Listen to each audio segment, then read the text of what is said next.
நீங்கள் வந்து இந்த ரூமில் எங்கள் வீட்டில் நீங்கள் தங்கக்கூடாது, இந்த சர்ச்சில் நீங்கள் தங்கக்கூடாது, உங்களுக்கு வந்து நாங்கள் லாட்ஜ் புக் பண்ணியிருக்கிறோம், நீங்கள் அங்கே தங்கிங்க, ஒரு நாளைக்கு 3000 ரூபா லாட்ஜு சாப்பாடு எல்லாம் சேர்த்து 5000 ரூபா ஒரு நாளைக்கு, நீங்கள் 3 நாளைக்கு 15000 ரூபா நாங்கள் கட்டியாச்சு பாஸ்டர், நீங்கள் போய் லாட்ஜில் தங்கிக்கணும், நீங்கள் நல்லா இருக்கணும் அப்படின்னு சொன்னாங்க.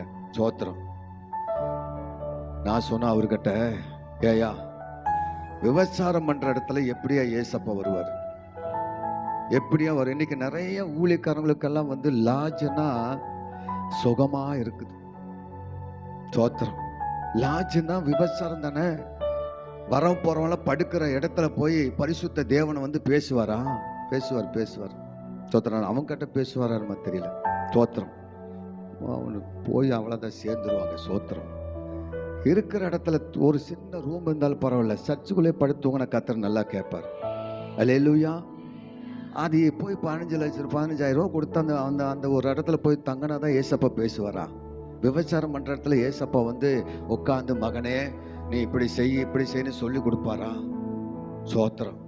என்ன ஒருத்தர் பேச மாட்டேங்கிறியா? அல்லேலூயா.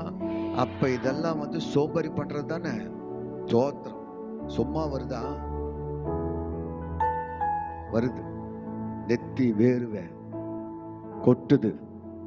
எத்தனை பேர் கஷ்டப்பட்டு வலிச்சு கட்டட வேலைக்கு போய் வண்டி இழுத்து வேலை செஞ்சு, தோட்டத்தில் செஞ்சு, கட்டட வேலைக்கு போய் இரும்பு வேலை செஞ்சு, நைட்டும் பகல் வேர்ல சிந்தி ரபக்கறதுலவா சொகுசு வேலையா வருது.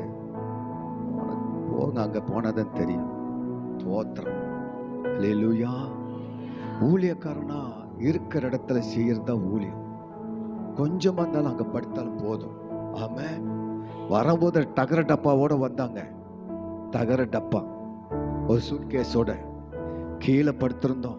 கொஞ்சம் பாய் வந்துச்சு, கொஞ்சம் மெத்த வந்துச்சு, கொஞ்சம் கட்டில வந்துச்சு, அப்புறம் சொகுசு வந்துச்சு, அப்புறம் ஏசி வந்தது, அப்புறம் வண்டி 2 வீலர் வந்துச்சு, அப்புறம் காரு.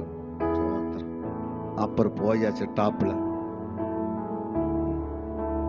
சோத்திரம். அதனாலதான் ஆண்டவர் சொன்னாரு, நீ இருக்க வேண்டிய இடத்துல இருந்தா போதும் மகனே, நீ யாரையும் பார்க்காத, நீ இருக்க வேண்டிய இடத்துல இரு, நான் வந்து உன்னை ஆசீர்வச்சிருவேன் அப்படின்னு சொன்ன. இன்னைக்கு வரைக்கும் நான் அப்படித்தான் இருக்கிறேன். நான் வரணும் இடமே கிடையாது. சோத்திரம். அல்லேலூயா. நான் கொஞ்சம் ஓப்பனா பேசுவேன், அவ்வளவுதான். கோபம் வந்தாலும் அதை பத்தி கவலையே பட மாட்டேன். ஹல்லேலூயா. வேதம் சொல்லுது, உள்ளது உள்ளபடி சத்தியத்தை சத்தியமா சொல்லிட்டு கிளம்பு.